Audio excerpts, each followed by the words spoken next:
Okay. Ladies and gentlemen, we are here moving to executive session in accordance with RCW 42.30.110. There's a need for an executive session for the purpose of performance of a public employee for 60 minutes. Do we have a motion to move to executive session? So moved. Do we have a second? All in favor, please say aye. Aye. Any opposed? Carries unanimously. We'll move to executive session for 60 minutes and we will return here for our scheduled board meeting at 7 p.m. Thank you.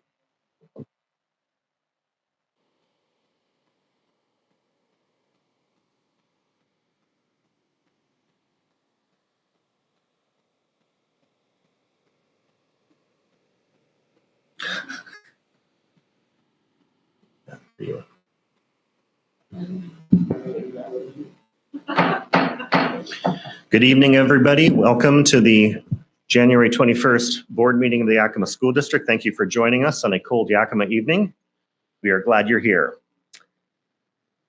We offer Spanish interpretation services from Jorge with Language Connection. If you need translation assistance in person, please check with Jorge for a device. Jorge, will you please translate this information for us? Si alguien necesita de la ayuda de un intérprete, tenemos el sistema disponible y estoy aquí para ayudarles. Gracias. Thank you very much. If you wish to make public comment, there are two options available for you this evening. The first option is commenting on agenda items only, and the second option, which comes towards the end of the meeting, is for all other topics. In order to speak tonight, you will need to sign two forms, the sign-in form and the guidelines form, which I believe are in the back of the room. Barb, would you please take the roll? Director Walker. Here. Director Rice. Here. Vice President Villanueva. Aye. President Or Beckett. here. President Beckett. I hear. And Director Navarro Jr. is excused.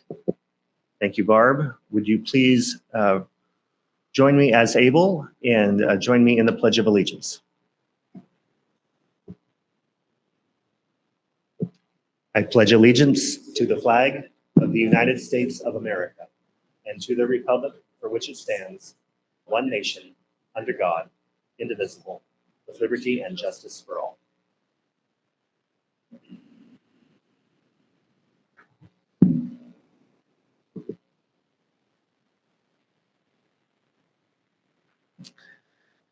January's character word of the month is generous, demonstrating a willingness to give and share freely with others without expecting a reward.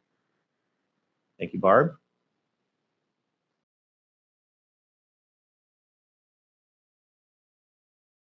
Today, the schools of the Yakima School District rest on the ancestral lands of the 14 confederated tribes and bands of the Yakima Nation.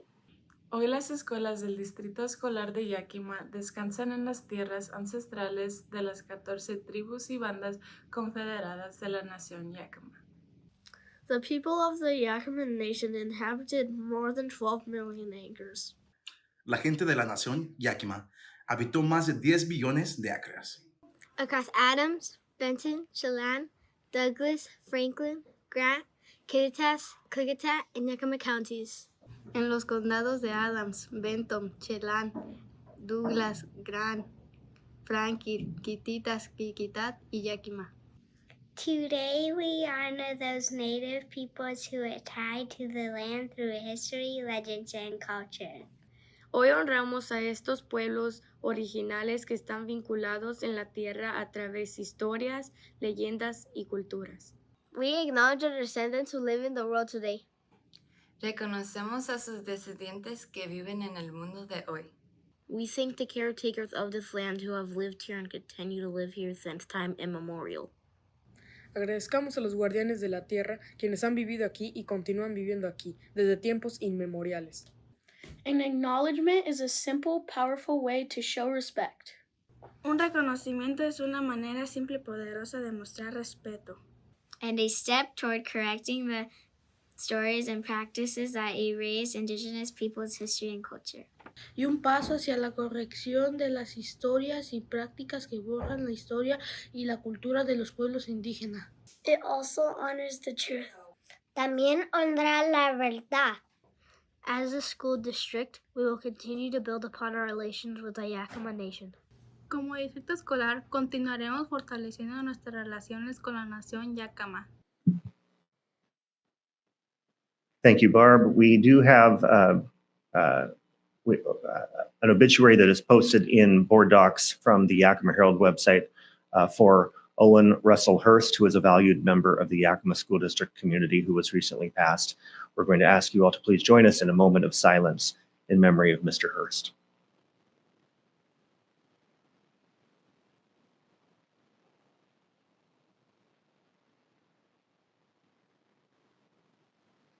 Thank you. For recognitions this evening, we have a celebration of some of our GED graduates, and I'm going to ask if Principal Riley would please come up for this as well. And I'll ask Vice President Villanueva to please introduce the GED graduates who are with us here this evening. We'll have an opportunity for photos and for handshakes, etc. Vice President Villanueva. Yes, thank you. The Board of Directors would like to congratulate the following Yakima Online students for completing their GED. Their dedication and hard work are a testament to their unwavering commitment to their education. And as I call your name, if you'll come up here and shake Principal Riley's hand and then shake the rest of our hands here, and then we'll go from there. Armando Venancio Rojas.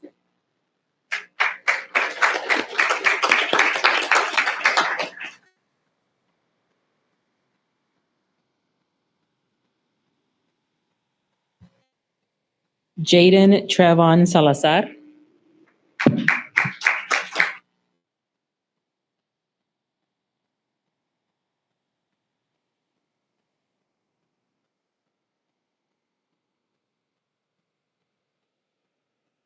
Hattie McClinton.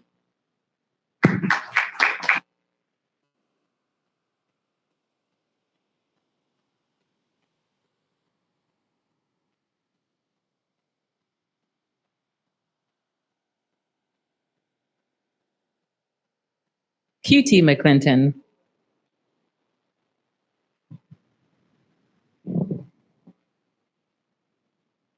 Kevin Alexis Figueroa Rios, excuse me.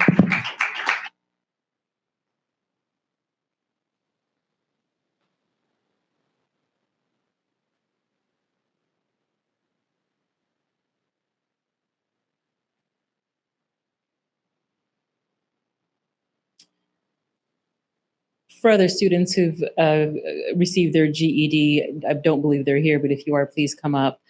Oscar Isaias Garcia, Arlen Douglas Lentz, Matthias Leviticus Strong Soria, and Gabriel Gutierrez Velasco.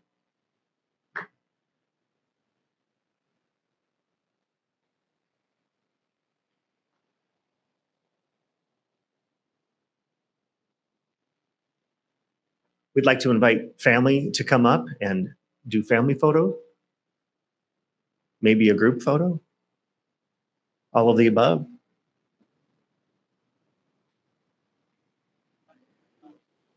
Oh yeah, that'd be great. Yeah. Staff can please come up for the group photo.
Our board enjoys our graduation ceremonies every year in June to a great degree, and it's a fun mid-year celebration to be able to celebrate with our graduates here this evening. That's awesome, and we congratulate all of them for their hard work and for their accomplishments.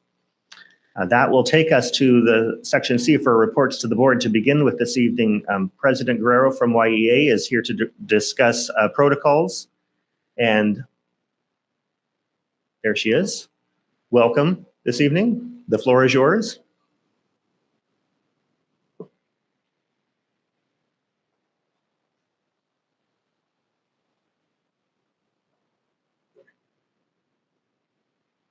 Good evening.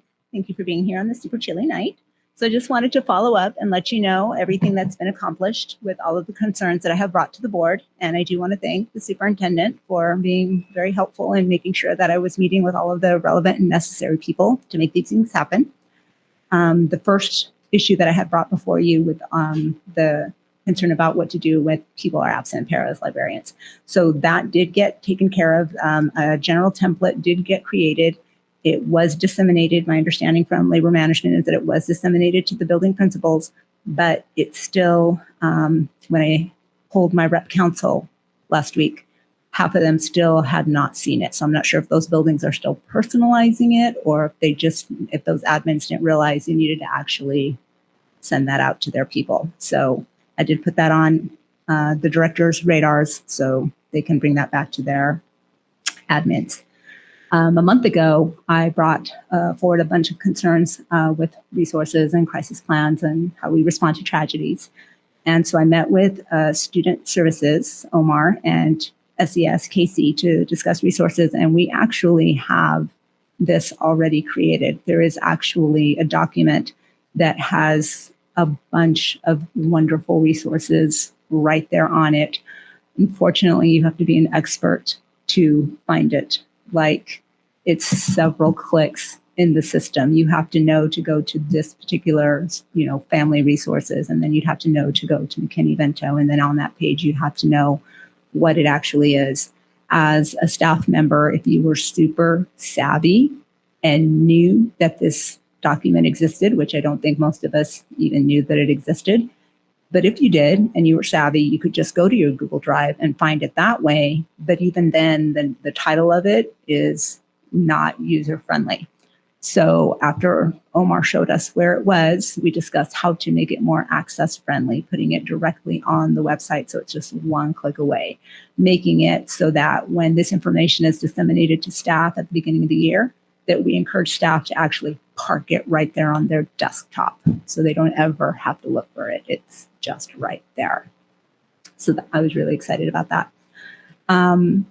The crisis plans, I met with Sarah Cordova from Safety and Security, and she let me know that every building did in fact have that crisis plan template and that all but 3 have personalized it. And so every building has access, almost every building has it personalized. But again, it's just about disseminating it out. So when I polled Rep Council, it was the same. About half the buildings who were familiar with it knew where to find it, but about half were not.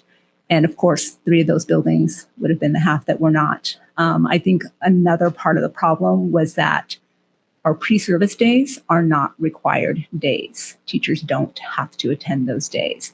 So if we're disseminating this information at that time, then our teachers aren't necessarily getting that access. So one of the other things we discussed was making sure that there was some kind of system in place to ensure that teachers did get that information later. So maybe a check with department chairs, grade level team meetings, making sure that teachers did in fact know where that information was. And again, park it on the desktop, make sure that it's right there, that they don't have to go look for it. It's just right there. The other thing that we discussed were the Centegix badges, which I know this district is super proud to have in place, but we're not working as well as they should have been working. I mean, if they only work 80% of the time, then they're not super effective. But what she explained to me is that we were piloting this program, like we were one of the first ones. And so we were really kind of guinea pigs too, working out the bugs. And the company has been very receptive to all of the feedback that YSD has given. And when I tell you, like, this was a very big concern for me, for a teacher to tell me, I pressed my button 3 times and watched security go to the wrong classroom. That's not helpful. But what she explained, or one of the admin explained, was that they are you familiar with the Centric system? Have you seen it at all? Okay, so there's something on the ceiling that bounces a signal. And if you happen to press your button by the door, it could actually be the other classroom that catches the signal. And so then security goes to the wrong place. The other issue was that security is looking at an app on their phone. If I'm looking at a computer screen, it tells me the exact location of where Guerrero is. She's not in her classroom, she's at the library. But security running, just knowing that they're looking for Guerrero, looking at their phone, it says Guerrero, they're going straight to room 420. So that was an issue. There were some cases where teachers would press the badge and it would buzz like it was working, but then it wasn't popping up on the system. So just a couple of different bugs that are being fixed, and she'd already had in plan a place to let everyone know that we were upgrading the system. She just wanted to make sure that she checked with me first in case there was anything else that needed to be added. So all of the teachers know now that that system is being upgraded in sections. We can't do the whole district at once, in sections, and badges are going to be reissued as well, upgraded badges. So that's really comforting to know that that system is being perfected as well and going to be even more effective than it already is. The other issue that I had concerns about were elopers.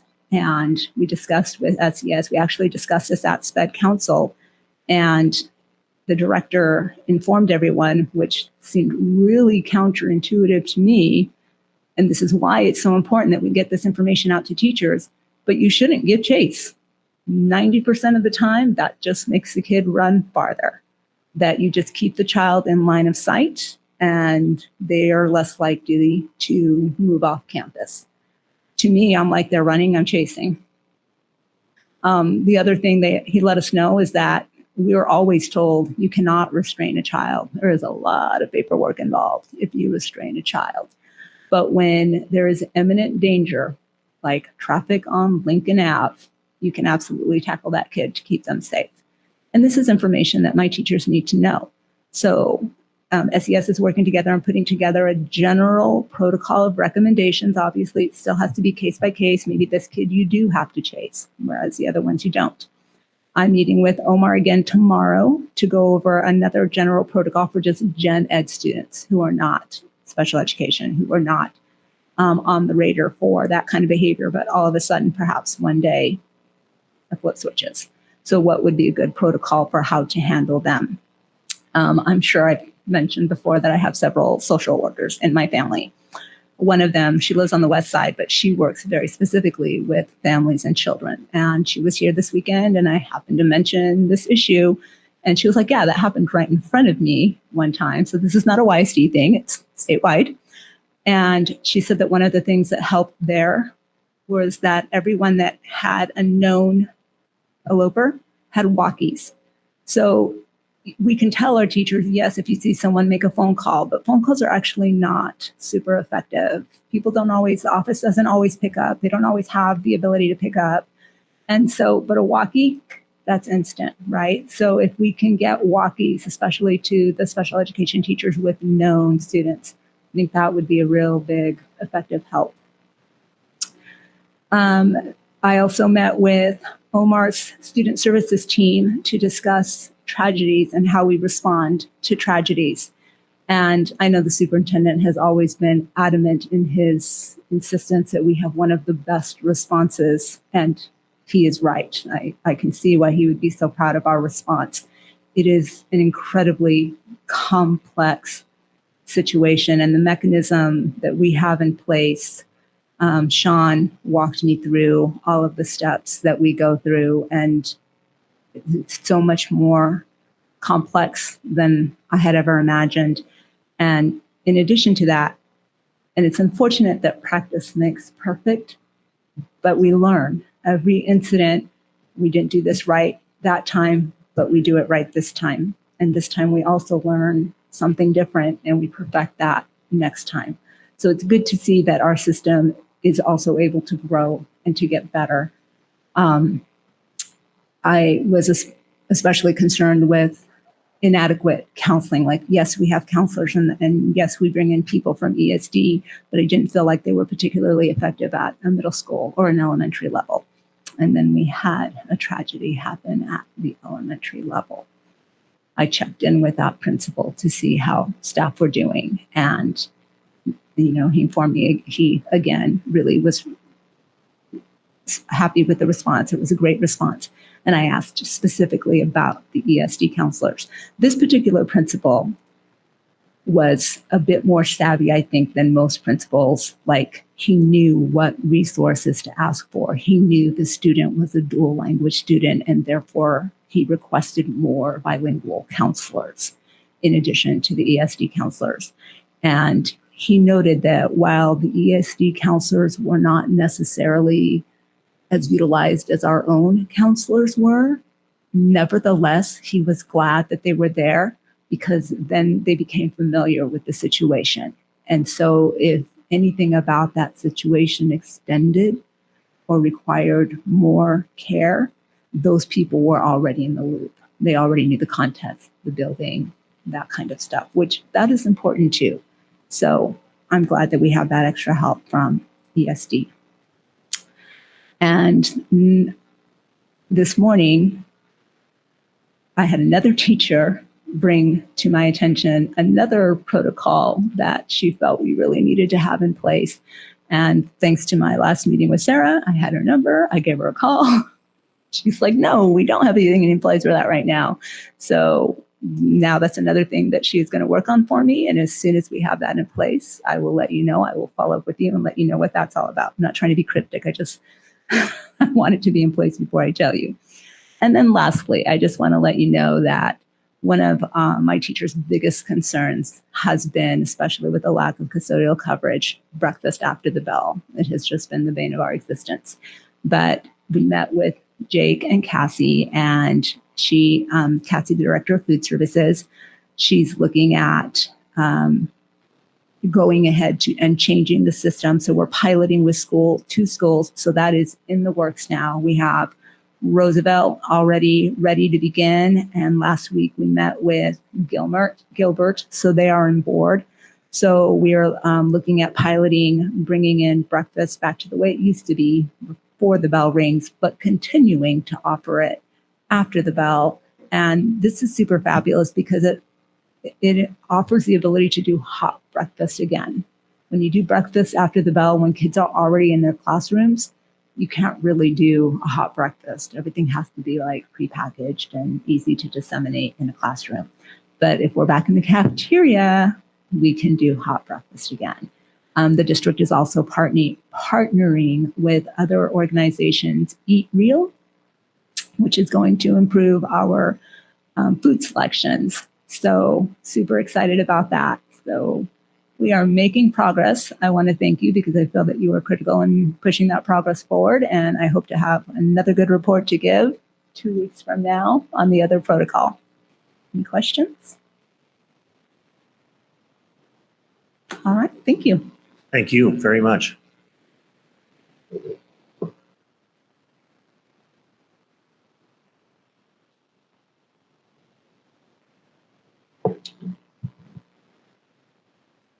I believe at this point I'm introducing Kirsten Fitterer to discuss Language Access Plan. Thank you. Good evening, Good school evening. board and cabinet. My presentation, which is given twice a year, updates you on our language access plan. This is a very quick presentation, but please understand how important it is to the district and to me personally. I do have great passion for making sure that our parents and guardians are spoken to and receive the information about their students in the language that they understand. And that is the premise for Operational Procedure 4218. So to be clear, this is when we're talking about communicating with our parents and guardians. Would not be necessarily supporting a student's language. So we have our language access plan. And our OP 428 ensures that we do have meaningful, equitable, two-way communication between our schools and our families. It also reflects a compliance with a law that has been in place that we are practicing now for the last 3 years. And that is an RCW that's cited here in the presentation. Barb, do you mind advancing one slide? Oh, I have it. Kirsten, do you mind advancing one slide? Thank you. So RCW 28A 6.642.080 is what we're talking about, as well as Civil Rights Title VI. We want to make sure in the Yakima School District that we have good accessibility to the language that's are spoken, and I'll go over all of the different languages that are spoken here in the Yakima School District shortly. That we have accountability to our families so that they know exactly how to access the information in the language that they speak or understand. And we want to be responsive to our families. So those are the 3 goals that we strive to hit with the language access law and plan. So we do have language diversity in the Yakima School District. Not quite as many languages as many of our districts have on the west side. I have heard up in the 50s of different languages spoken at different districts. 70 at one that our CFO had worked with. But we do have 13 languages spoken here by families at YSD. So I know that we here are predominant languages, which are English and Spanish. But we do have Vietnamese, Arabic, Chinese, Hindi, French, Haitian Creole, Punjabi from India, Portuguese, and American Sign Language. We test, or I should say we gauge from 3 different sources what the current language makeup is within our district. And we do this 3 times a year. So this one was just done about a month ago. And this is the current representation of diversity of language in the YSD. Many of you know that we have different programs that we use to communicate with families. One is Parent Square, and that does provide a 2-way communication in the language that you speak and understand through direct message to teachers, through a broadcast message from the schools, from the district, etc. When we receive all of these languages, we actually have staff in place that will go into the different schools and they will put in the different tabs for the teachers of the languages that that school represents. So we do that 3, actually sometimes 4 times a year. We have a few tools that we are using. Some of these you've probably heard of before, but there's one that I did want to make sure you're aware of. So I'm going to skip the first one because that one is the one I need to tell you most about. But we do have Language Link that we use for interpretation. And that is a telephonic interpretation. And it allows for us to call in and receive interpretation in any language necessary. And you can use that in a 3-way call, a 1-to-1 call, however it is needed. And that is available for our schools 24/7. The next one is Weglot, that's how you pronounce that, and it enhances our website translations. So whereas like a Google Translate will auto-translate when you select the language that you want to view the website in, we have Weglot in the background, which allows us to go in and make adjustments. So specifically for the Spanish language that is most spoken in the Yakima School District, which is of a Mexican heritage, we do go in and adjust some of the vocabulary and language within the Spanish translation of our website. And Weglot allows us to do that with that access. With Paraphrase, this is something that's new for us this year. So Paraphrase is an $8,000 investment that we made district-wide, and it is written translations, and we use AI. So right now we are launching and developing it. We're able to put in our glossary for Spanish as an example. We have very specific terms and acronyms that are used in education. We're able to put those in, and then any documents that we want translated, we can upload that to Paraphrase. It utilizes the language that we select. It puts in the glossary words, and then it spits out almost instantaneously the translated text. It is very, so far, of high quality and giving us great quality assurance on our automatic translations. We are starting into some new projects to really test it out, where we are translating all of our operational procedures, etc., for things that we can post on the website or make available, and not just in Spanish, but in 13 languages. Any questions on that slide? I know that's kind of a biggie. Yeah, can you talk a little bit more about the quality assurance piece? How we had someone Sure. that we know is like a certified We do. interpreter? So even though I'm the designate to OSPI for language access, every school needs a liaison, or every district. We do have a position in place that's our language access supervisor, and that's currently Ana Villaseñor. And she provides all quality assurance for the Spanish language translations that are kicked out from Paraphrase. So if we were to use manual translation, or like we used to use some Google translation, there's always that quality assurance level from Ana where she's checking it. She and I are very close on this Paraphrase project, and she just reported to me Friday that she was able to put in a very large document into Paraphrase, and it translated and kicked it back out in Spanish with hardly any errors. So it is saving a great deal of time and allowing us a large volume of translations. And again, in any of those languages, not just Spanish. We've assessed Anna's language proficiency in Spanish. We so we're have. confident So in her we do skills. have the Stamp Pro assessment. And Anna has been with the district. It will be 31 years this year, and she is actually retiring. So we're very appreciative of the work that she has done to coordinate, create our protocols for our language access program. She's a gem. So we do have the outcomes that I've mentioned, our high quality services. And we did have a 50% staffing reduction in this area with the budget reductions. So I'm pleased that with the tools that we've selected, we have been able to maintain and even increase our volume and quality. And we do have faster translations via this technology, even though it is still in launch and implementation mode. And we love that then, because of our Parent Square with the direct messaging, we are able to increase our family engagement.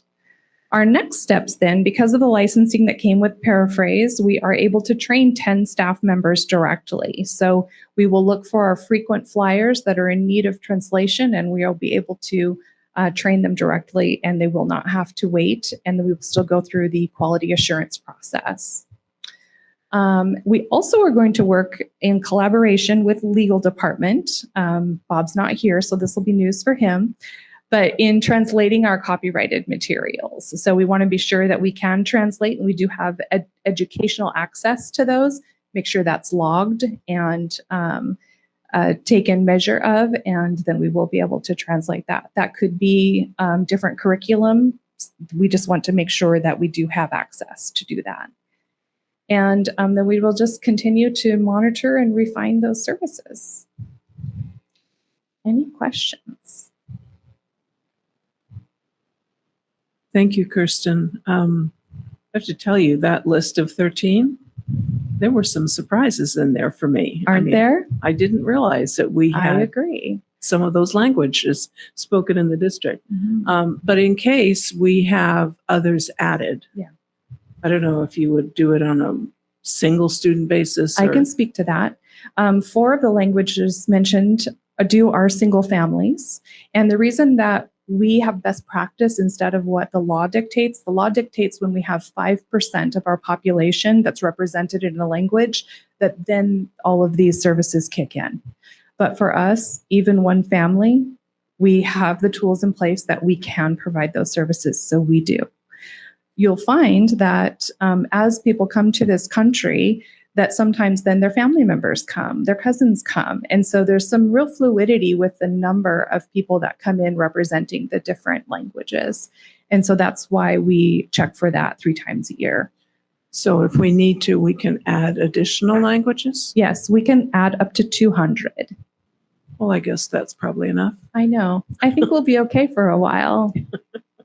Any other questions? Yeah, just one. We've had some informal conversations about for translation. Now there are available a number of relatively inexpensive devices for facilitating just one-on-one conversation. So I'm wondering if we're looking at exploring some of those devices, like even if each school office had one of those devices that could just, if you have a parent that comes in or a student that you're not quite able to communicate with, can provide instant translation to just carry on the conversation. Thank you for that question. We actually are testing 3 devices right now that do have that capability. And we've tested it in Spanish. Jorge was actually part of our testing process. And we have tested it in Japanese as well. As you know, we do have Japanese visitors that come. And so it's okay, Norm. It's not, as fluid of a conversation as you would like. I think they'll get better and better. So I'm not recommending that they be purchased for the district entirely at this time, but we could be as soon as next year if the technology increases. Also have to have that good Wi-Fi access in some cases. For multiple languages, you can usually house 1 language, maybe 2 on the device. But to have a multiple language access, we would need to have a process in place. But I do think it's right around the corner. You're welcome. Not a question, but just want to thank you for all of your work in this area and appreciate the best practice that you all have implemented around offering language services to even just the single family who needs that support. It's certainly in line with the equity policy that we worked on some time ago. And generally, just really appreciate all the efforts here. Thank you so much. It's my pleasure. Thank you for your support. Thank you, Kirsten. That'll take us to a report on interscholastic and middle school athletics. So I'll introduce Sarah Cordova. Come on up, Sarah.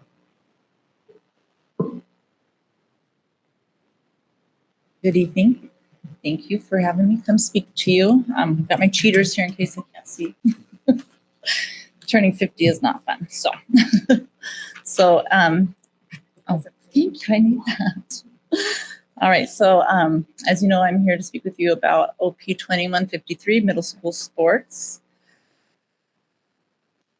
So in Yakima, we have intramural middle school sports for our middle school students. We know that middle school athletics is an integral part of the total school curriculum, and sometimes it's athletics is the only reason why a middle school student might show up for school. So we want to make sure that we have a good quality program in place for each of our schools and students. Out of the OP, I took the statement, middle school athletic activities and events, grades 6 through 8 shall be in compliance with the rules and regulations of the Yakima Middle School Athletic League. We have our own league in the Yakima School District, comprised of our 4 middle schools and the students that attend there. All YSD middle school students are eligible to participate with athletics at no cost to the student or the families. We have the program, like I said, it's intramural. So our 4 middle schools play against one another for each of the 4 seasons. As you probably remember, in 2021-22 school year, we attempted to join the Mid-Valley League. We really wanted to make that work. We tried really hard. In fact, our transportation department and I were on the phone with each other sometimes for hours a day, just trying to make it work. And just due to the transportation constraints, whether it had to do with the lack of drivers or just the costs, we were unable to finish out that school year, and we did not attempt to rejoin the next school year. And to put things in perspective monetarily, last year when we were just doing our intramural league across our 4 schools in the middle school arena, we spent $48,000 on transportation costs. So if we spent that just driving from Wilson to Washington, LC to Franklin, imagine what we would be spending if we were driving to Ellensburg or Prosser. So that's another thing to consider if that ever gets brought up again. Our athletic seasons are 4 in total, so it's a little bit different than in high school. So in the fall, we have 5 sports available for our students. We have football, fast pitch, volleyball, cross country, and boys soccer.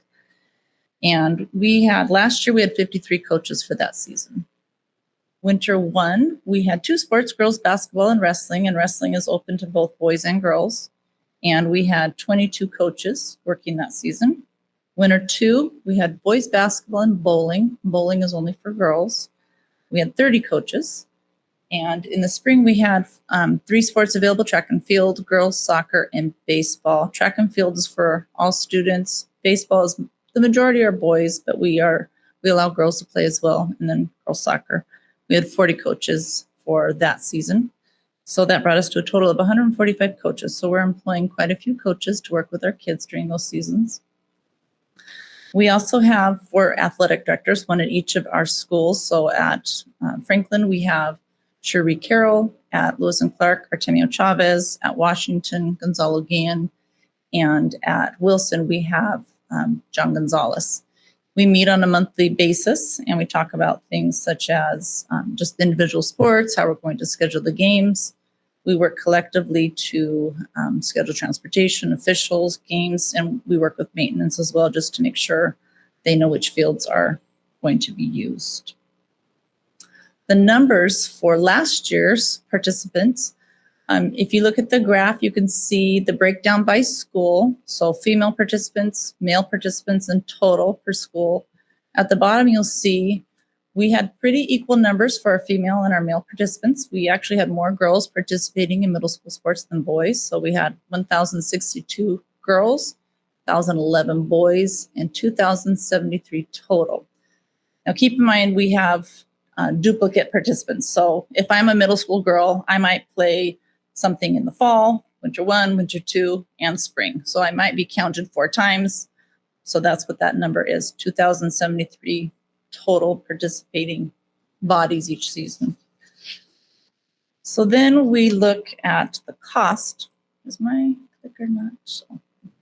The cost of middle school athletics, and remember, athletics are 100% levy funded.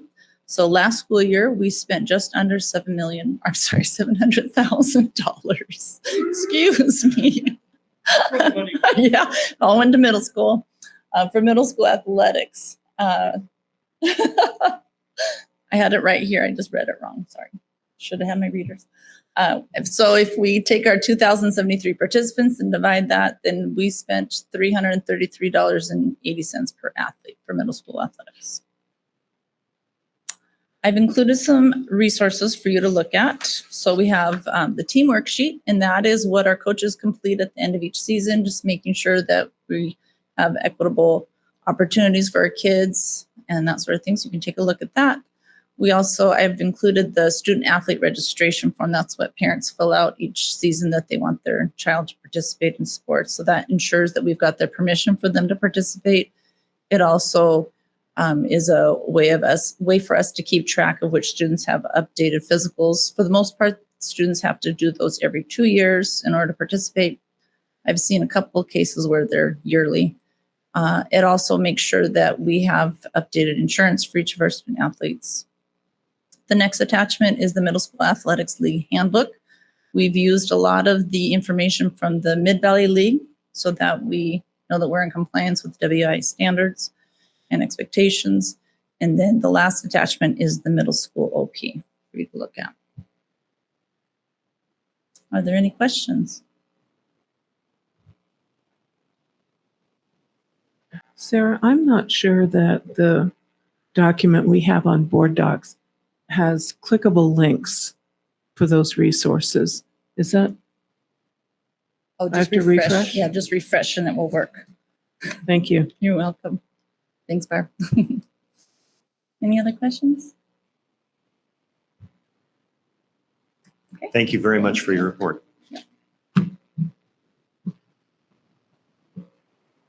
That takes us to our updates section. Are there any updates from members of the board this evening? I have one. In keeping with Sarah's presentation and your interest, I will volunteer to be the WIAA representative for the board.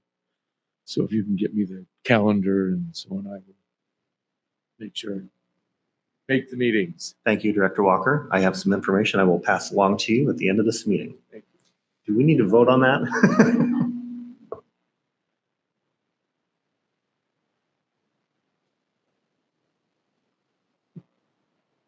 I move that Norm be appointed WIAA board representative.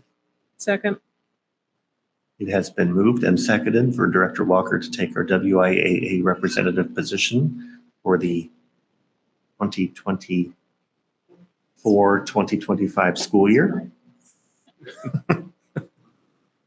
Is there any discussion? Well, then without objection, all in favor, please say aye. Aye. Aye. Any opposed? Motion passes unanimously. Thank you very much, Director Walker. Appreciate it.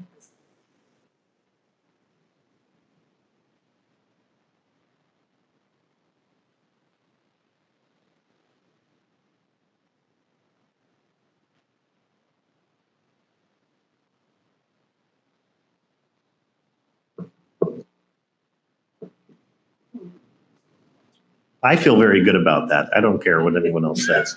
Bob will correct me down the road if I'm wrong, but I am certain we will make that work no matter what. So thank you, Norm, for that. Is there any other member of the board that wishes to make an update or report out tonight? Okay, then hearing none, Dr. Green for our superintendent's update. Thank you, President Beckett. I want to congratulate Director Walker on his lifelong position now. I think he has to fulfill this for the next several years as WIAA rep. For today, I just have a couple of items on which to report.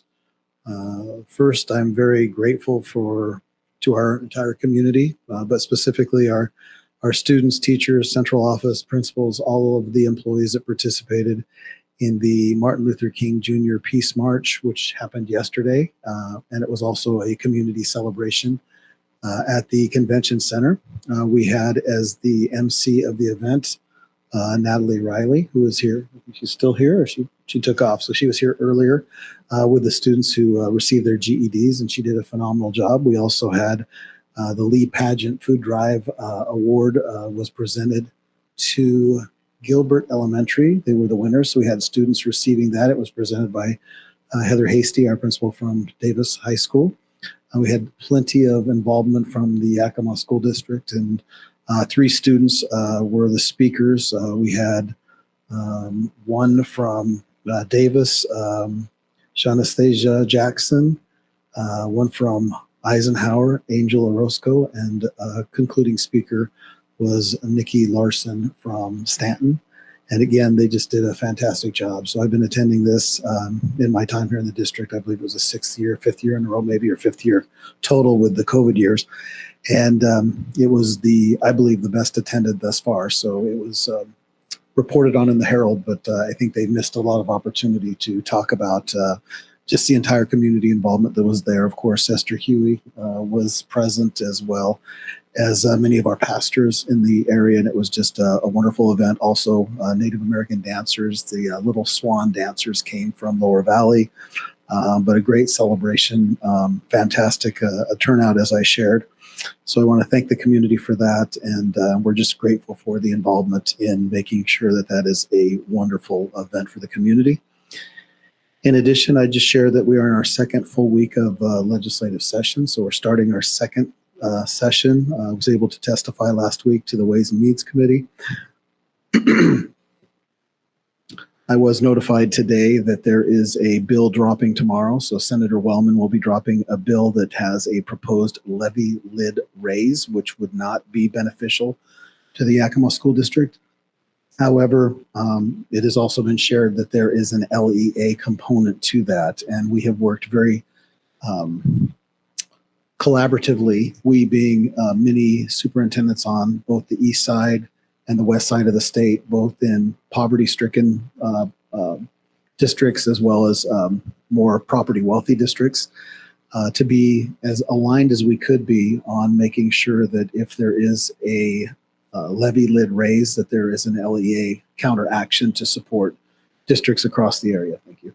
So we continue to hold out great hope for the bills that are dropping, and there has been great unification around what is being called the Big Three, which is focused on MSOC, maintenance supplies, operation, transportation, and then of course the full funding of special ed. So that continues to be the mantra, and we'll see where it goes, but there will be a weekly report here throughout the rest of the legislative session.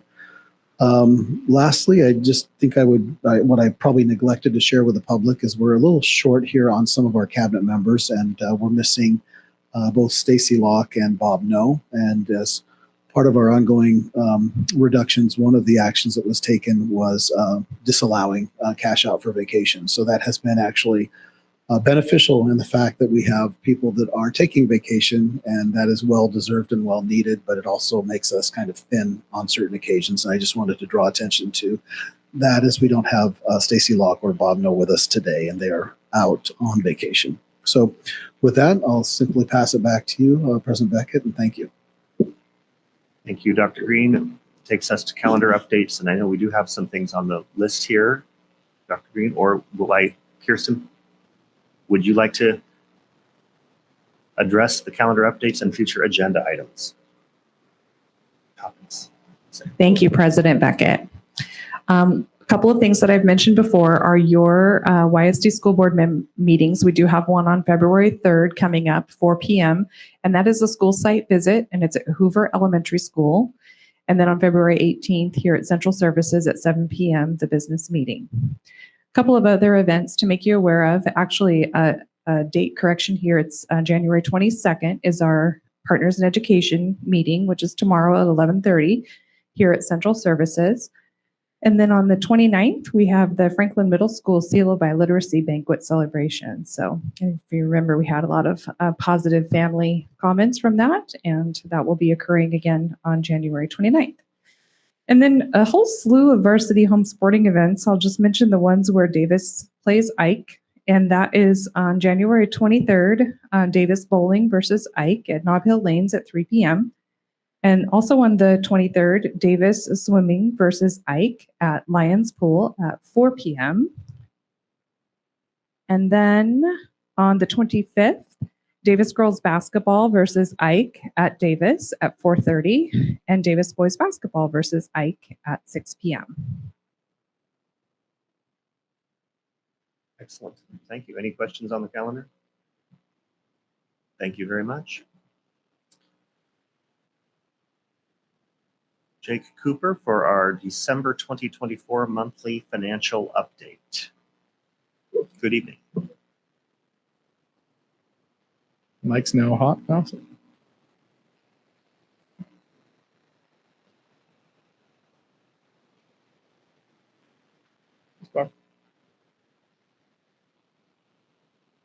Two things of importance that I want you to focus on in the presentation. One of which, as was projected last meeting, cash is now in line with projection. So the anomaly that we talked about and our grant claims have aligned. And so cash is now in line with projection for December. And then of importance to myself and others, of course, is when you look at budget to actual, I'll take you there now. Here's the cash flow. So the cash flow, as we discussed, school districts have a very boring, it should be boring. My goal is to be boring, not a boring person, but your finances should be boring and predictable and stable. I believe that's my goal, and that if the community needs to know how much cash we have or don't have, I should be able to explain that very easily. So in this case, school district taxes for the people listening, we get tax collection in the fall and then tax collection in the spring. Those are those two large spikes you see in the graph. And then basically we have a trough in the middle. And right now we're in the trough, as we talk about, we're in the post-tax in the spring season. So it's a good sign for me. I often look at that trough, usually as the low point of where our fund balance is likely to end at fiscal year end, just so I'm completely transparent. If that trough bounces along all the way at 8 million or so through March, then I know that's basically going to be the cash low point, except potentially June. So that's what I'm monitoring for cash. But most importantly, that's your fund balance position. That's real time. That cash flow takes into account enrollment above projection that I over projected. Secondarily, it does have the extra $4 million of float in there. So we are still solvent above our zero mark. But remember, there's a $4 million float in there just to ensure liquidity. So if you look at that, and I know sometimes I talk about cash a lot, but it is the best thing for you to look at your financial position at real time, the closest to it. So. And then, secondarily, budget to actuals. One thing that I want to focus on is in a system this large, and you know that we've been putting in new budgetary systems and staffing and tightening internal controls. And what my staff and I were very excited to see is that budget to actuals were right on the money for the most part. Black bars budget and the actuals are in the turquoise, so you can see we're tracking along as we should. So that means the budgetary control is tightening up. your finances are becoming more predictable on a month-to-month basis, which is the ultimate goal. Springtime is still pretty active here in Yakima, given how much federal money we have flowing in and out and days we claim, etc. But those two things I wanted to highlight for you in particular is budget to actuals are on the money, pun intended, and then cash is performing as we assumed projected. So it's not always easy on a budget of close to $300 million to make it behave the way you want it to. I know that's a very odd thing to say, but a budget this large has a lot of inputs. So we don't have the internal controls in place, then it's not predictable. So I know that's a kind of a different presentation. You get my same monthly presentation, but this time I really wanted you to focus on those two things as a board member. Your cash and your budget to actuals are boring and predictable, which I am not potentially, but we want for your financial position, our financial position. The MSOC trend, this is a little more volatile. Material supplies and operating costs, the superintendent discussed. That can really depend upon, maybe even funny, but the timing of a large utility bill in the wintertime or when we push curriculum out. But as you can see, those are running at or below projected as well. So I know I hopped around, but those are really what I wanted you to focus on: your cash position and, of course, your budget actuals. Superintendent talked about levy and levy equalization. I was always on the other side of the hill, reaching over here to ask to cut a deal. So I reached out to Yakima when I was on the west side. This is pretty normal behavior. The state has a budget deficit. They're going to try to increase local tax burden and local tax authority. They've done it several times in my career. So, and then of course we hope, given that we are property poor, that we get an LEA advantage. So right now my office is completed with enrollment projections. We have preliminary staffing on a ratio driven basis completed. And now we need to start fine tuning reductions and plans going forward. Of course, the biggest unknown is the legislature, because some of those items in the legislature is discussing can swing our budget millions of dollars, particularly LEA, or if there's any traction on MSOCs or special ed. I add a fourth one, and the superintendent knows that I always add a fourth one. I add substitutes, because substitutes are killing districts statewide. The stat for us is $400,000 in state funding, $7 million in district expense. So, and that in part is driven by DFMLA and then unfunded classified staff. But so those are my legislative cash highlights. Must have had some soda before this. Any questions, Mr. President, members of the board? I do have a question on the cash flow. You said you overstated enrollment and overprojected enrollment secondary. Yeah. Correct. And so was that intentional with No. Okay. There's a lot of volatility, particularly this cycle, in the secondary enrollment. Some of it has to do with our changes in ALE and online. And the other one is the reporting relationship between the Skills Center and the district, which we discussed a little bit. And so in that regard, ALE, as you notice, is 100 of that. So there's 593 ALE on that graph in front of you. It shows the enrollment. I was 100 short there. That grows over the year, though. Some of that grows from outside of the district and some internal as we move kids back and forth. So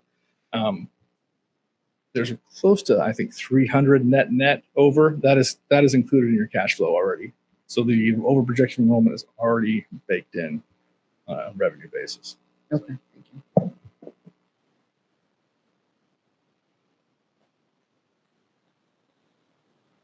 Thank you very much, Jake. Appreciate the update, as always. This brings us to our first opportunity for public comment this evening. This would be public comment on agenda items. And we have Mr. McKenna signed up. Steve, would you like to come to the podium? Oh, okay, for the second. Thank you very much. Second call for public comment this evening. Hearing none, we will move on to our consent agenda. The consent agenda under section E includes approval of minutes from December 2024 board meetings, notification of approval of warrants for December of 2024, approval of personnel actions, and the budget status reports for December of 2024. Does any board member wish to have any item of the consent agenda removed from the consent agenda for discussion this evening? I move that we accept the consent agenda or approve the consent agenda. Second. motion and a second to accept tonight's consent agenda. Is there any discussion? Okay, then, well, without objection, all in favor of approving tonight's consent agenda, please say aye. Aye. Aye. Any opposed? Motion carries. Thank you all very much. That'll bring us to, well, hysterical. That's the second time. That's like 2 meetings in a row where we have these back to back. That never has happened in the last 3 years.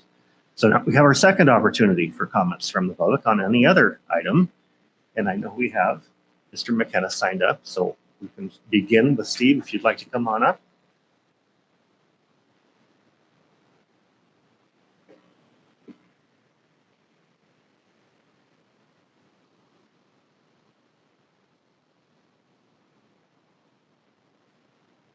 Name is Steve McKenna. I'm a retired teacher, former YEA president, and I like to look at the budget.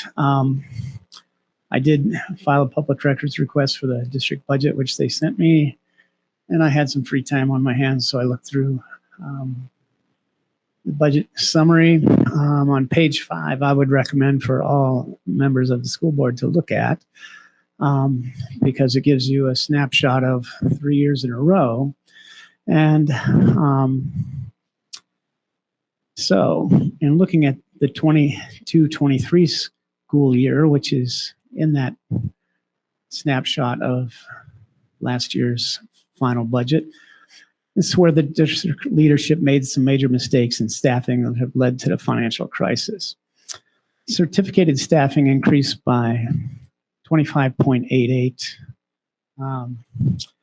And the classified staff, which just surprised the heck out of me, increased 114.947 FTE employees, went from 685 to 799.993. So continuing in 22-23, building administration costs went up by over $1 million.